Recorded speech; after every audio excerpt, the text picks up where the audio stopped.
उत्तर प्रदेश के लखनऊ में 48 घटक दलों के साथ धरना प्रदर्शन में शामिल हुए सैकड़ों की तादाद में घटक दल अपने कार्यकर्ता और राष्ट्रीय अध्यक्षों को शामिल किया। लखनऊ की पुलिस प्रशासन की निगरानी में यह धरना प्रदर्शन शांतिपूर्ण ढंग से हुआ और सभी को आश्वासन दिलाया कि देश के अंदर सिर्फ 85% आबादी पर 15% लोग ही राज कर रहे हैं। उसी को देखते हुए पिछड़ों की लड़ाई उत्तर प्रदेश में लड़ी जाएगी, कामयाब होंगे और जिसमें महागठबंधन के अभी पार्टियों के राष्ट्रीय अध्यक्ष शामिल रहे, जिसकी अध्यक्षता इंडियन डेमोक्रेटिक अलायंस के संयोजक साहब सिंह धनखड़ और लखनऊ में रविंद्रालय ऑडिटोरियम में एक विशाल जनसभा का आयोजन होगा। इस मौके पर लोकतंत्र सुरक्षा पार्टी के सुप्रीमो राजकुमार सैनी और सैकड़ों की तादाद में कार्यकर्ता पहुंचे, जिसके अंदर विश्वात्मा भरत गांधी, मोहम्मद सुलेमान, चंद्रभान पटेल, आईपी खुशवा, सुशील कटेरिया, साहब सिंह धनखड़, सलीम अख्तर कार्यक्रम में पहुंचे।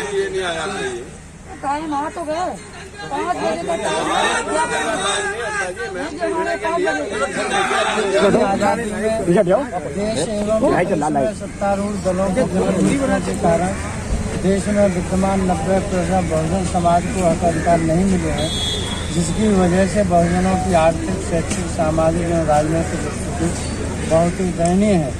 इनकी दशा व दिशा सुधारने की कड़ी में धरना प्रदर्शन के माध्यम से निम्नलिखित बिंदुओं को दृष्टिगत रखते हुए ज्ञापन आपकी सेवा में प्रेषित है। नंबर 1, सभी जातियों एवं वर्गों की जातिगत जनगणना कराई जाए। नंबर 2, देश में विद्यमान सभी धर्मों, वर्गों, समुदायों, जातियों के लोगों को उनकी जनसंख्या के अनुपात में शिक्षा, नौकरी, व्यापार, राजनीति आदि सभी क्षेत्रों में हिस्सेदारी दिलाई जाए। नंबर 3, देश में एक शिक्षा नीति लागू की जाए। शिक्षा के व्यवसायीकरण को रोकने के लिए शिक्षा का राष्ट्रीयकरण किया जाए। नंबर 4, कृषि क्षेत्र को उद्योग का दर्जा दिया जाए एवं विवादित तीनों काले कृषि कानूनों को वापस लिया जाए, जिसमें सभी पार्टी के कार्यकर्ता भी मौजूद रहेंगे। हक की आवाज़ 24 न्यूज़ लखनऊ से रविंद्र कटारिया की रिपोर्ट। हक की आवाज़ से रविंद्र कटारिया। देखिए, आज लखनऊ के अंदर हम लाइव हैं और काफ़ी महागठबंधन के लोग यहाँ जुड़े हैं, सभी नेता आए हुए हैं। मेरा राजकुमार सैनी हरियाणा से जुड़ गए हैं जी। आज गठबंधन का ये रूप तैयार हुआ है आपका, इसमें क्या कहना चाहोगे लखनऊ? देखिए, ये बहुत दिनों से मांग थी इस बात की कि हम दलित और पिछड़े लोग वर्ग के लोग इकट्ठे क्यों नहीं होते। 100 में 85 वोट हमारे यहाँ, राज हमारे पर 3% लोग जो है ना इस देश को अंधविश्वास और पाखंड में झोंक करके सभी का मूर्ख बना रहे हैं और 15% लोगों ने इस देश की संसाधन संपत्ति और शासन के ऊपर पूरे पर कब्जा कर लिया है।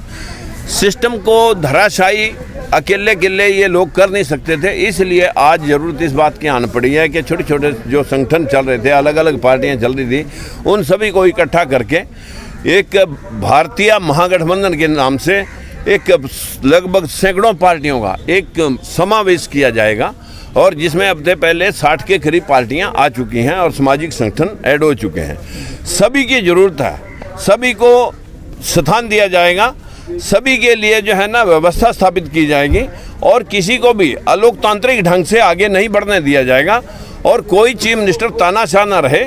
उसके साथ 5 डिप्टी सीएम सेम विभागों में उसकी एक स्टीयरिंग कमेटी होगी और 5 साल में हम 5 मुख्यमंत्रियों को और 25 डिप्टी सीएम के माध्यम से इस प्रदेश के आम जनमानस तक सत्ता का एक हिस्सा पहुंचा कर दिखाएंगे कि जिस देश में आज इतने अनेकों पार्टियों ने शासन कर लिया है, सभी ने परिवारवाद, वंशवाद इसी के ऊपर जोर दिया है।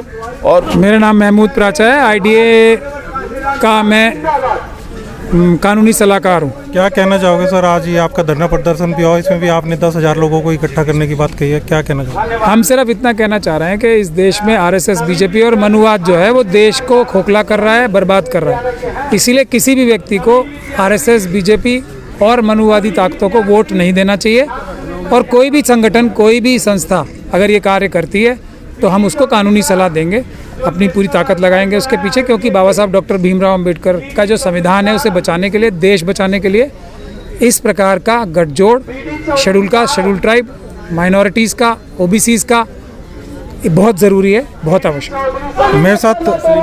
मेरे साथ गांधी जी जुड़ गए हैं, वो भी जो ये धरना प्रदर्शन हुआ सर, इस बारे में क्या कहना चाहते हैं? देखिए, हमारे आज़ादी के बाद लोकतंत्र आया, लेकिन इस लोकतंत्र का फ़ायदा मुट्ठी भर लोगों ने उठाया।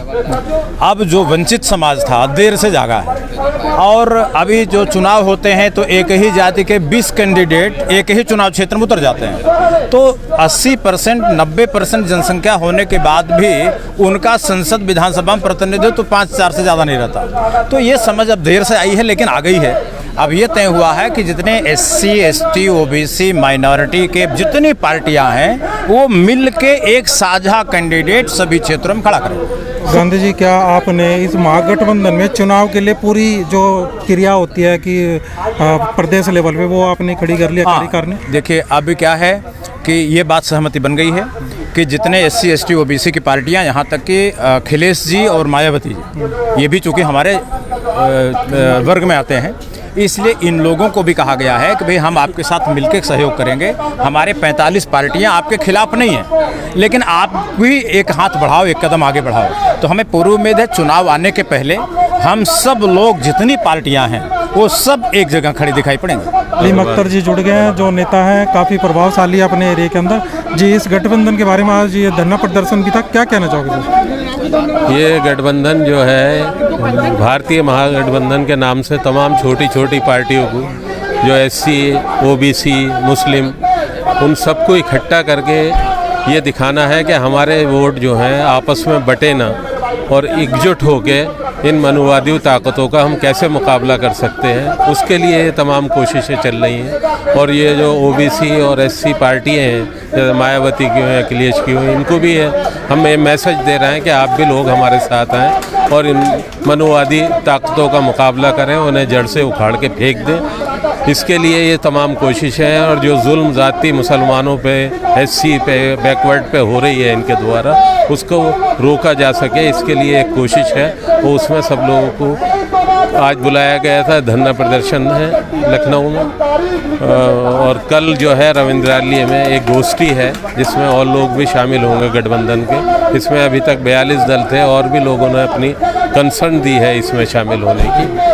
तो जी, मेरा नाम शादाब खान है, मैं पेशे से वकील हूँ जी सुप्रीम कोर्ट ऑफ इंडिया में, and Indian regional parties front जो 125 पॉलिटिकल पार्टी का संगठन है, जो एक आइडियोलॉजी पे बेस्ड है, उस संगठन का मैं अभी नेशनल कन्वेनर हूँ। उसकी जिम्मेवारी मेरे पास है पिछले 3-4 सालों से, और हम लोग पैन इंडिया इस पे काम कर रहे हैं। हमारे फ्रंट से अभी प्रेजेंट में 3 मेंबर ऑफ पार्लियामेंट हैं, और 100 के आसपास पूरे भारत में MLAs हैं, MLCs हैं, और हम लोग मतलब ये क्या है कि एक मुहिम है, तो पार्टी और पॉलिटिक्स से ज़्यादा एक मुहिम है हमारा, जो schedule caste, schedule tribe, OBC and minorities को जोड़ करके हम एक मुहिम चला रहे हैं। और जो यहाँ के मूल निवासी, हम उनको सत्ता दिलाने के लिए काम कर रहे हैं। हरियाणा के करनाल में है, जो किसानों को वहाँ मारा गया है, तो वहाँ हमारा एक बड़ा प्रोग्राम है, और उस प्रोग्राम में हम लोग करीब कई हज़ार लोग शिरकत कर रहे हैं वहाँ पे। सर, लीगल आप हैं, लीगल वकील हैं, तो मैं ये जानना चाहता हूँ कि क्या भ्रष्टाचार या यूँ कह लीजिए क्राइम इस लखनऊ के अंदर या यूपी के अंदर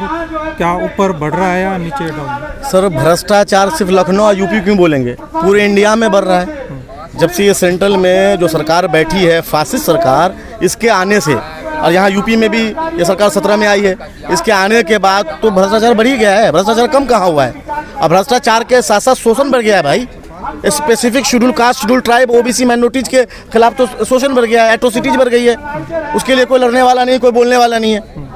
तो वो एक आवाज़ हमें बनानी है, वो एक आवाज़ बन रही है। आज जो यहाँ बहुत सारी पॉलिटिकल पार्टीज बता रहे, 40-42 पार्टी के लोग आए, ये पार्टी कल इलेक्शन लड़ेगी कि नहीं लड़ेगी, इस बात की गारंटी नहीं है, बट ये एक मुहिम है, जो एक मुहिम खड़ा होता जा रहा है। और इस फासिस्ट सरकार को 22 में यूपी से खदेड़ेंगे, 24 में भारत से खदेड़ेंगे।